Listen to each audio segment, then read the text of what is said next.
여러분 라면 좋아하시나요? 불량식품이라 나는 안 먹습니다. 이제 그러시는 분도 계시겠지만 어쩌다 한 번씩 라면 이렇게 먹으면 몸에는 비록 안 좋을지라도 입에는 굉장히 맛이 있잖아요. 근데 그 라면의 종류가 참 다양하더라고요. 신라면, 진라면, 또 뭐가 있어요? 예. 많이 있어요. 근데 혹시 정말 맛있는 라면 혹시 추천 하나 해주실 수 있어요? 이거는요, 이 라면은 입에도 좋고 몸에도 좋습니다. 정말 건강한 라면입니다. 그런 라면 있을까요? 있어요. 그대와 함께 라면. 정말 맛있는 라면. 건강한 라면. 예, 그대와 함께 라면. 근데 이 그대가 누구일까요? 여러분 옆에 있는 사람, 예, 여러분과 함께 인생의 길을 걸어가는 사람, 배우자일 수 있고 부모님일 수 있고 자녀들일 수도 있겠죠.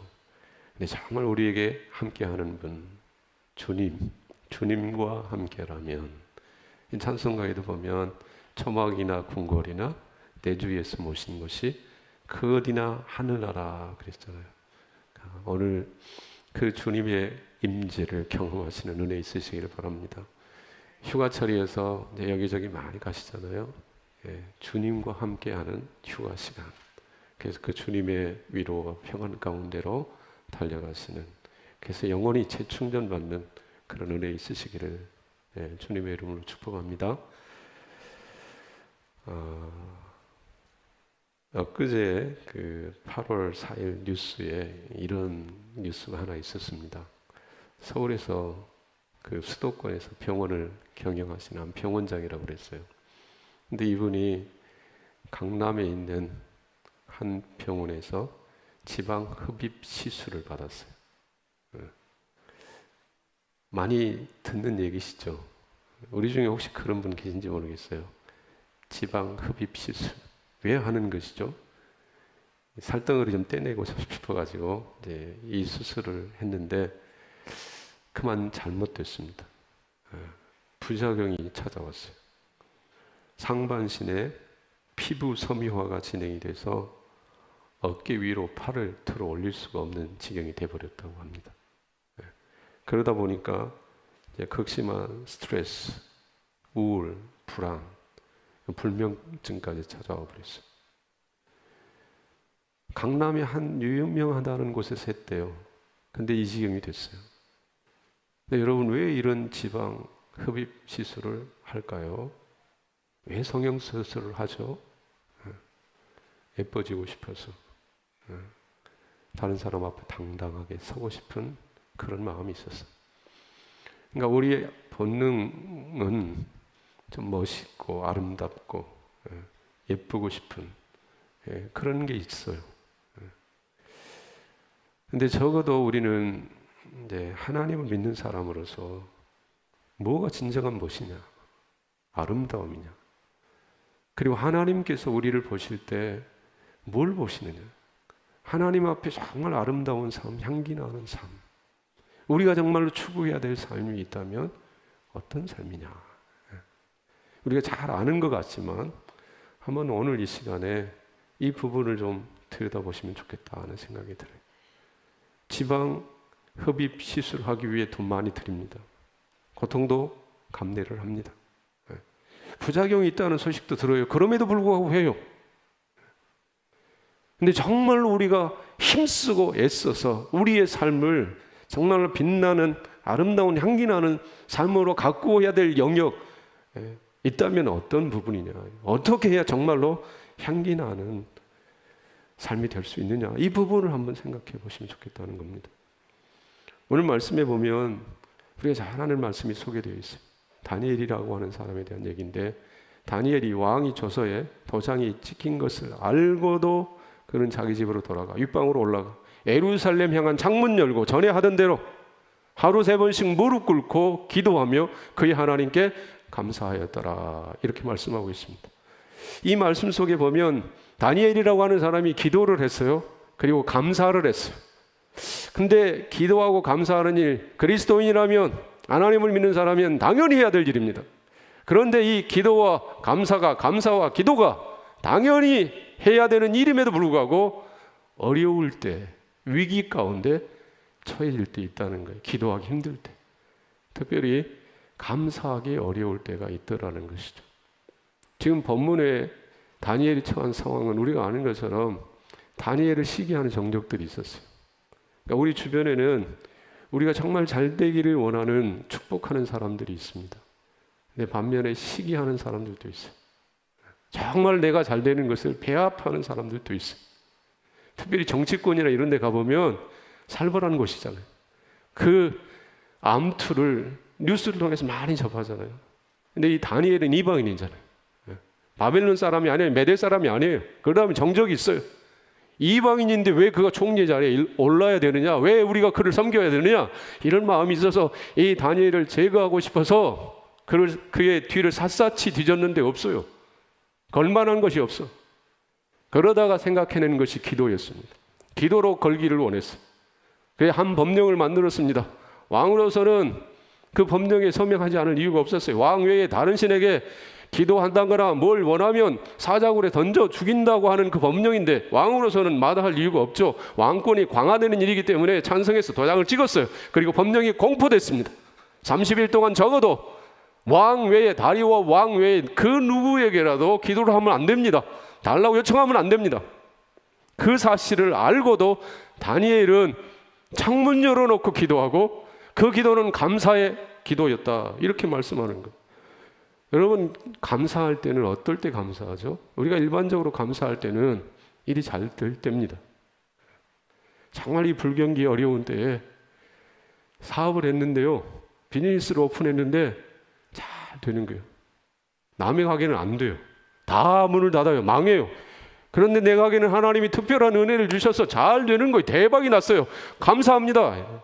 내 자녀들이 잘 돼요. 보는 시험마다 다 합격입니다. 결혼을 했어요. 좋은 사람 만났어요. 결혼하자마자 자녀들도 쑥쑥 났습니다. 이럴 때 우리는 감사합니다. 한턱 낸다 그러죠. 이봐, 이리 와. 좋은 일 있어. 내가 한턱 낼 테니까 오늘 같이 가자. 정말로 맛있는 집으로 가자고. 내가 정말 다 사줄게. 이럴 때는 얼마든지 감사할 수 있어요. 근데 거꾸로 됐다 생각해 보세요.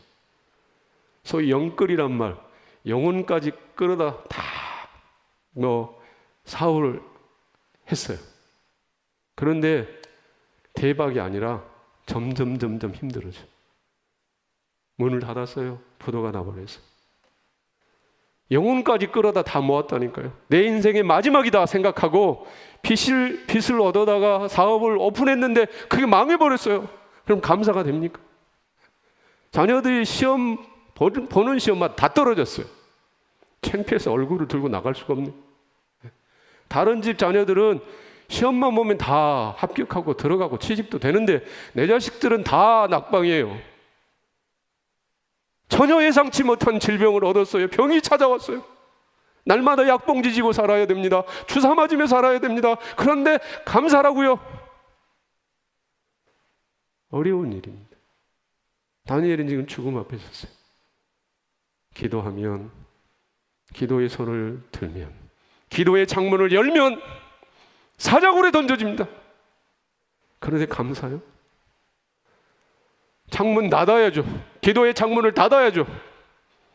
감사가 아니라 원망하고 불평해야죠. 왜 하나님 나를 이런 곤란한 지경으로 몰아가십니까? 도대체 내게 무슨 악감이 있어서 이런 고통의 장소로 나를 몰아가십니까? 하나님이 이해가 안 돼. 그런데 감사를 해요? 전에 하던 대로 어김없이 무릎을 꿇고 3번씩 기도를 해요. 정말 쉽지 않은 일입니다. 그런데 오늘 다니엘 그는 분명하게 하루에 3번씩, 전에 하던 대로 하루에 3번씩 무릎을 꿇고, 창문 닫지 않았어요. 창문을 활짝 열었어요. 그리고 무릎을 꿇고 기도하며 그의 하나님께 감사했습니다. 이 감사의 이유, 감사의 비결이 뭐냐는 거죠. 사업이 잘 된 게 아닙니다. 사업이 망했어요. 시험에 합격한 게 아니에요. 낙방이에요, 낙방. 감당하기 어려운 병이 왔어요. 그런데 어떻게 감사합니까? 그가 감사할 수 있었던 몇 가지 이유를 생각해 보는데, 먼저는요, 기도가 감사의 이유였어요. 기도가 감사의 첫 번째 이유였습니다. 오늘 다니엘이 처한 상황과 비슷한 상황에 우리가 내몰리게 될 때 어마어마한 두려움이 있습니다.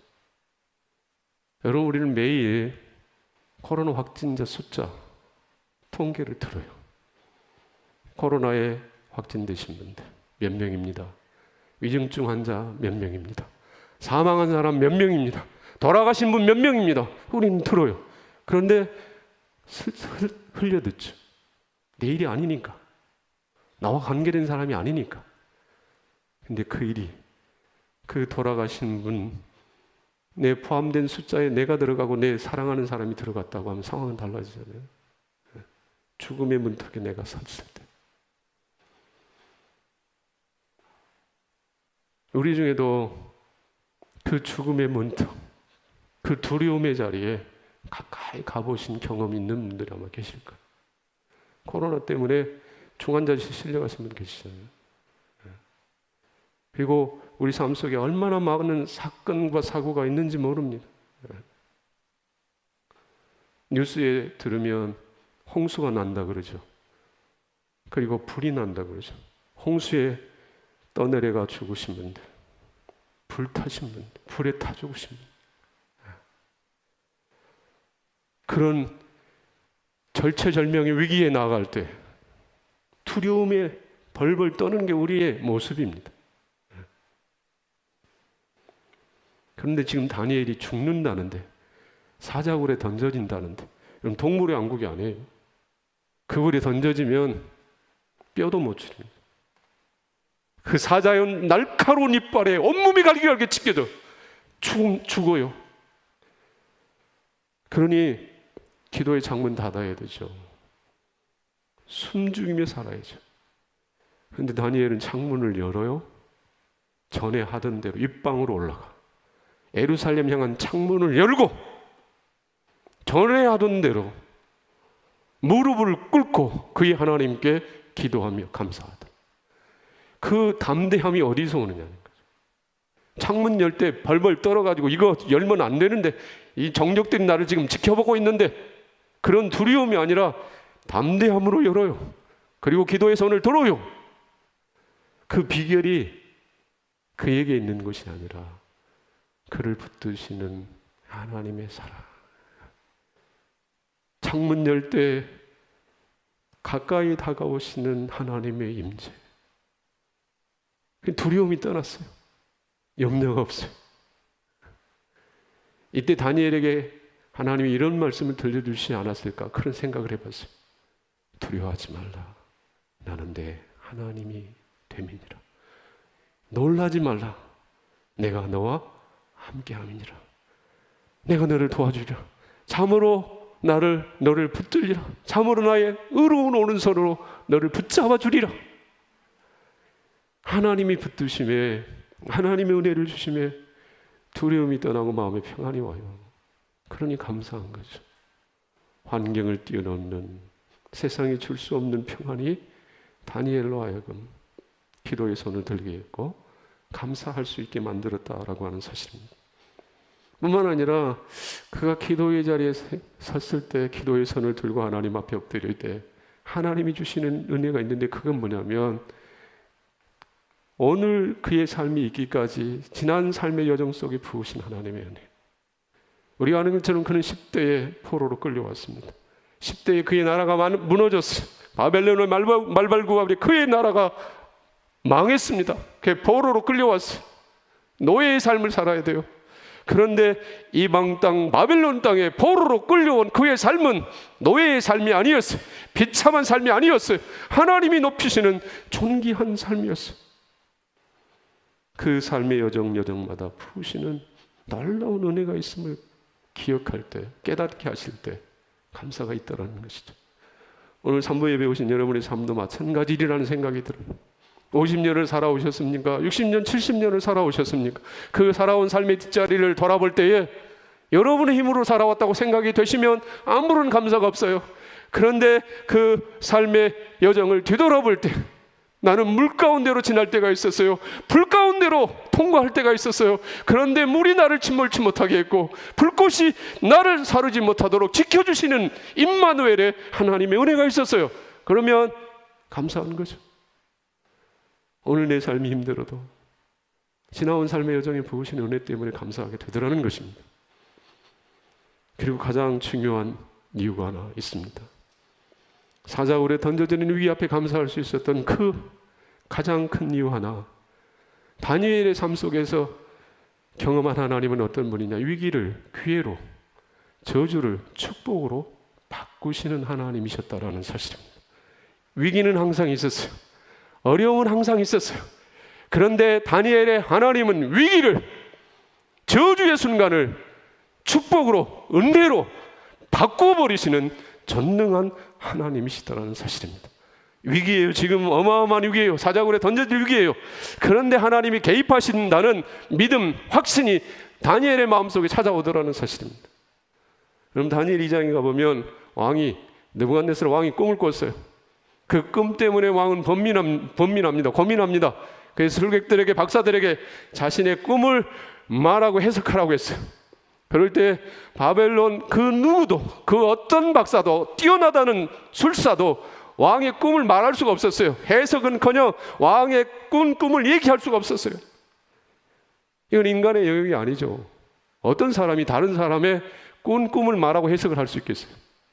꿈을 얘기해줘야 적어도 해석이라도 좀 해볼 텐데, 꿈을 얘기해주지도 않고 해석하라고 하는데 어느 인생이 하겠습니까? 못했습니다. 아무도 못했습니다. 화가 난 왕은 다 죽이라 그랬어요. 다니엘을 비롯한 바벨론의 모든 박사와 술객들을 죽이라 명했습니다. 그런데 놀라운 사실은 그때 하나님은 다니엘로 하여금 기도하게 하셨어요.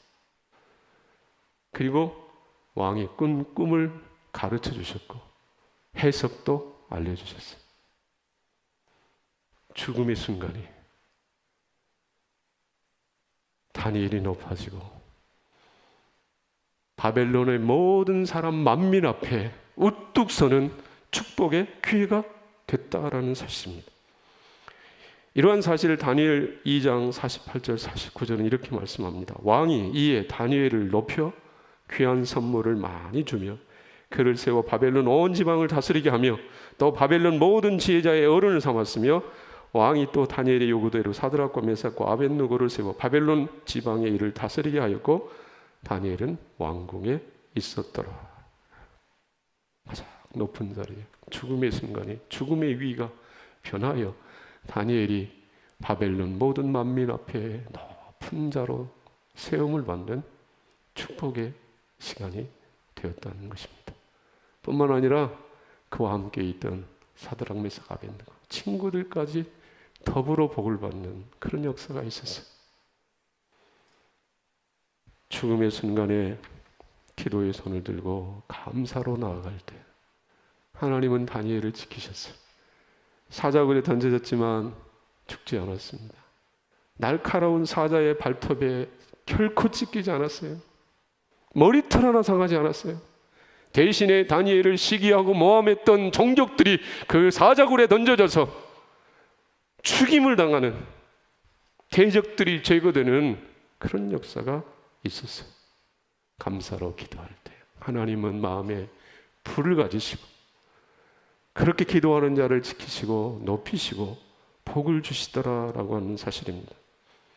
이 다니엘 죽음의 문턱에서 사자의 굴 앞에서 기도의 손을 들고 감사로 나아갔던 이 다니엘의 모습은 곧 이 땅에 오실 예수 그리스도의 모습을 예표하고 있다라는 사실입니다. 이 다니엘을 믿으라는 얘기가 아닙니다. 이 다니엘처럼 살라는 얘기가 아닙니다. 이 다니엘이 예표하고 계시는 저와 여러분이 믿고 섬기는 예수 그리스도, 그분을 믿고 그분을 따르고 그분을 섬기며 살라는 사실입니다. 다니엘처럼 기도하신 예수 그리스도, 예수님은 기도하셨어요. 죽음의 잔을 앞에 두시고 기도하셨어요. 그런데 그 기도의 내용은 원망과 불평의 내용이 아니라 감사의 기도였다라는 사실입니다. 여러분, 성찬을 나눌 거예요. 이 말씀을 외우니 성찬을 나누게 될 것입니다. 성찬에 참여하게 될 것입니다. 그런데 그 성찬 때 예수님께서 제자들에게 주셨던 말씀을 기억하실 것입니다. 6월절 마지막 식사를 하실 때 예수님은 제자들과 더불어 그 식사하시는 자리에서 일어나셨어요. 떡을 드셨어요. 그리고 축사하셨다 말씀하셨습니다. 축사란 감사기도라는 뜻입니다. 떡을 들어 축사하셨어요. 하나님 아버지께, 성부 하나님께 감사기도를 드리셨어요. 뿐만 아니라 잔을 드셨어요. 그리고 또다시 축사하셨어요. 감사기도를 드리셨어요. 여러분이 아는 것처럼 예수님의 몸, 예수님의 피, 살과 피, 그것은 십자가의 죽음을 예표하는 것입니다. 예수님의 십자가의 죽음이 왜 감사의 이유가 되는 것입니까? 그건 수치입니다. 저주입니다. 그런데 왜 감사해요? 무엇을 감사해요? 그 십자가의 죽음을 통해서 성부 하나님께서 계획하신, 예정하신 구원의 길이 열리기 때문에 그렇습니다. 구원의 문이 열리기 때문에 예수님은 떡과 잔을 높이 드시고 감사기도를 드리셨어요. 십자가로 끝나는 게 아니고요, 죽음으로 끝나는 것이 아니고요, 십자가 너머에 찬란한 부활의 영광이 있고 그 부활을 통해서 수많은 영혼들이 구원받고 주께로 나와 주를 경외하고 찬양하는 아름다운 역사가 있음을 미리 바라보시고 예수님은 감사하셨다라는 것입니다. 마태복음 26장 30절은 이러한 사실을 이렇게 얘기합니다. 이에 그들이 찬미하고 감람산으로 나아가니라. 이에 그들이 찬미하고 감람산으로 나아가니라.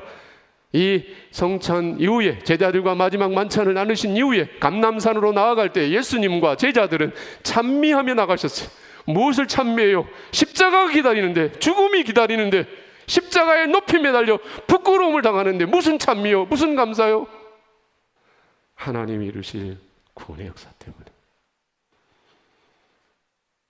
예수님은 죽음과 고통의 사건을 감사의 사건으로, 축복의 사건으로 바꾸시는 전능한 하나님이세요.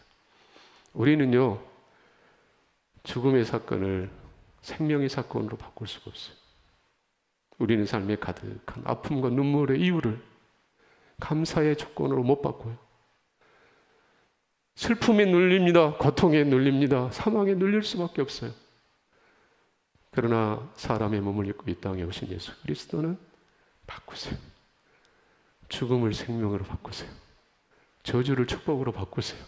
눈물과 고통의 이유를 감사와 축복의 이유로 바꾸시는 분, 그분이 예수 그리스도십니다.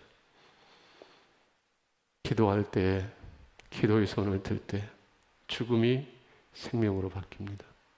고통과 눈물의 이유가 찬송의 이유로 바꿉니다. 감사가 내 인생의 답이다라고 하는 책이 있습니다. 전광 목사님이 쓰신 책인데, 이 책에 보니까 이런 내용이 하나 소개되어 있어서 여러분에게 좀 나누고 싶습니다. 윤인찬 목사님이라고 하는 분이 계시는데요, 이분이 이제 교회를 개척하면서 겪었던 일입니다. 목회자로 부름을 받고 교회를 섬길 때, 특별히 교회를 개척할 때 부푼 꿈이 있습니다. 소망이 있습니다. 이제 내가 세워가는 교회, 하나님 은혜 주셔서 장대한 교회 됐으면 좋겠다.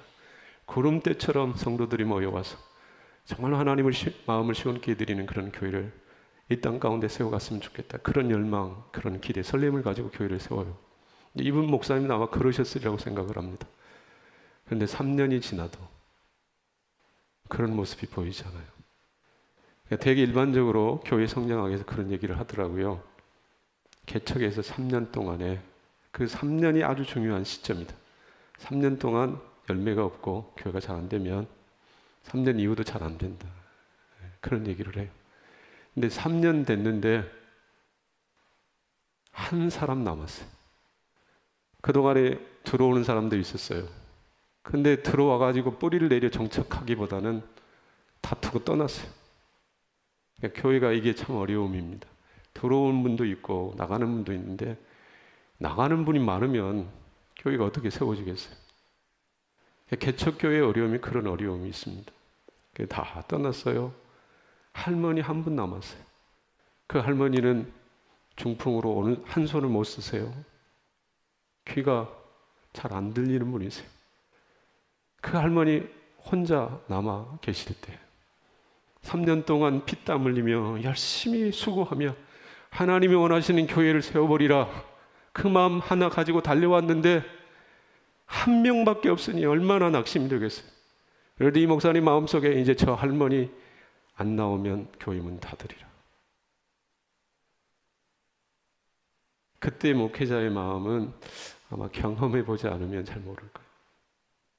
이제 저 할머니 안 나오시기만을 바라요. 이런 마음 가지면 안 되는데 얼마나 3년 동안 힘들었으면 그런 마음을 갖겠어요. 다음 주 됐습니다. 안 나오시겠거니. 근데 나오셨어요. 비가 와요. 장대비가 와요.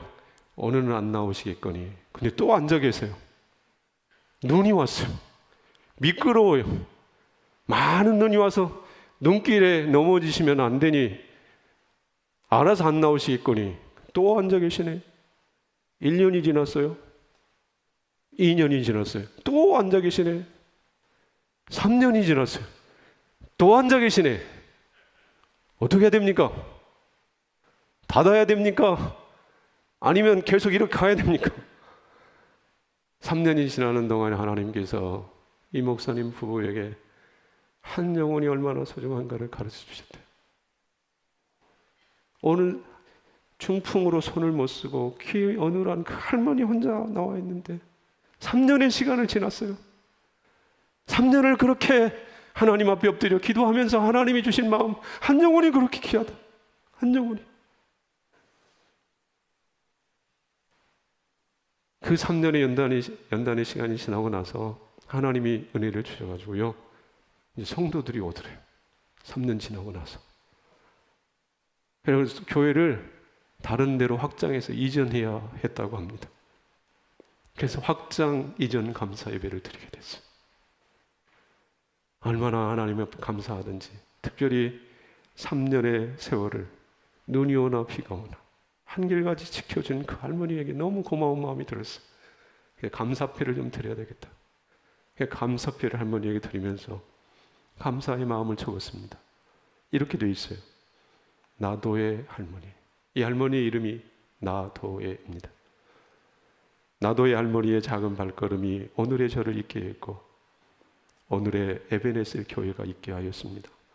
몸이 불편해서 걸을 힘도 없고 성경 지식도 없고 가진 것도 없는 할머니의 기도가 저를 일으켜 세웠고 에베네셀 교회를 세웠습니다.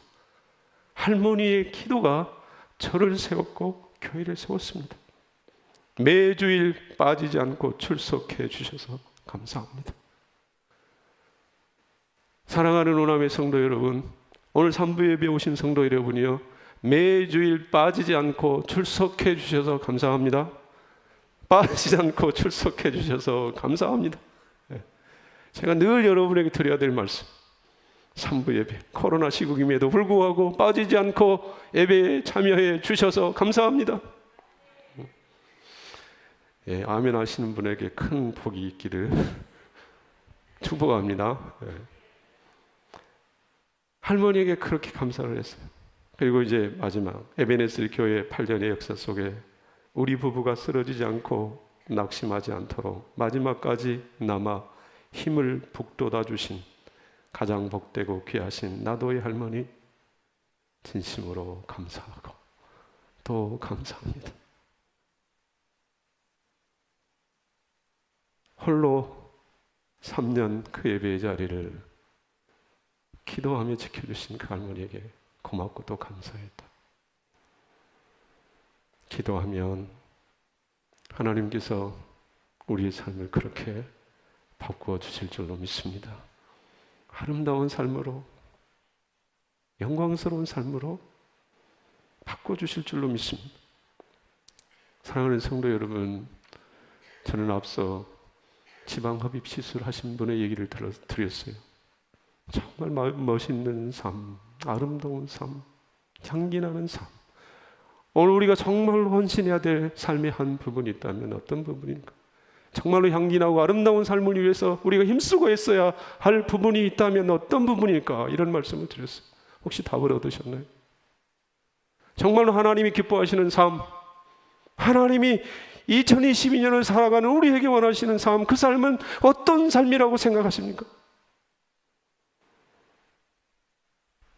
할아버지 할머니의 기쁨은 손자 손녀들이죠. 그들이 정말 사랑스러워요. 사랑스러운 이유가 무엇이라고 생각하십니까? 여러 가지 있겠죠. 많이 있겠죠. 그 중에 하나 있다면 닮는 거예요. 그 손자 손녀들의 모습 속에 할아버지 할머니의 모습이 있고 아들 딸의 모습이 있어요. 닮았어요. 그래, 사랑이 가요, 정이 가요. 하나님의 정이 가고 사랑이 가는 사람 어떤 사람일까요? 닮는 사람, 하나님 닮는 사람. 하나님 닮는 사람 어떤 사람이요? 감사하는 사람이에요. 하나님 감사해요. 지나온 세월, 고통과 아픔 많은 지난 세월, 하나님 붙들어 주셔서 감사해요. 감사하는 사람. 더불어 지금 위기입니다. 어려움입니다. 사자굴에 던져질지 몰라요. 그러나 이 위기가 아니에요. 하나님이 함께 하세요. 전능하신 하나님이 함께 하세요. 귀한 역사 이루실 것입니다. 내가 지금은 알지 못하지만 이 어려움을 통하여, 이 아픔을 통하여 하나님은 놀라운 역사를 이루실 것입니다. 그 하나님의 역사를 미리 바라보면서 하나님 감사해요. 아파도 감사해요.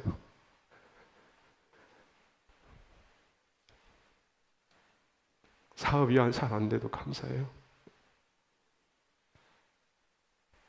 사람들이 때론 뭐라고 해도, 손가락질해도 하나님이 이루실 역사가 있기 때문에 감사해요. 이런 감사의 자리는 기도할 때 나아갈 수 있습니다.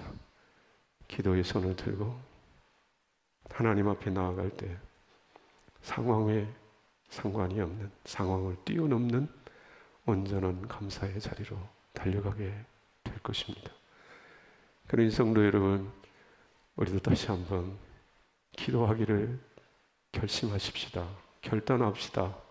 그리고 다시 한번 또 갑시다. 기도의 자리로 갑시다.